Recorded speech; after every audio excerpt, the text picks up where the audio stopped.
নবাব আশকারী আদর্শ উচ্চ বিদ্যালয় 44তম ক্রীড়া প্রতিযোগিতার আজকে সম্মানিত সভাপতি।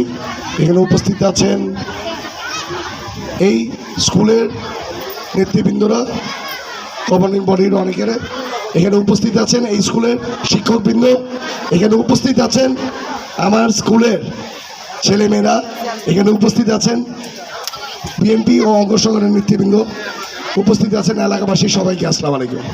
এই তোমরা সবাই কেমন আছো? ভালো আছো?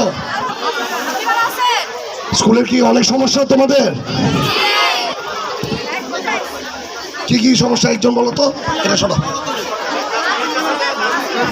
একজন বলো। আসসালামু আলাইকুম। আমাদের স্কুলে একটা ভালো বাউন্ডারি নাই, একটা সুসজ্জিত গেট নাই। আমরা এটার জন্য নিরাপত্তাহীনতায় ভুগতেছি। আমরা যারা বিজ্ঞান বিভাগের স্টুডেন্ট আছি, আমাদের একটা বিজ্ঞানাগার নেই ভালো, আমরা কোনো এক্সপেরিমেন্ট করতে পারি না। আমাদের পাঠগুলো আমরা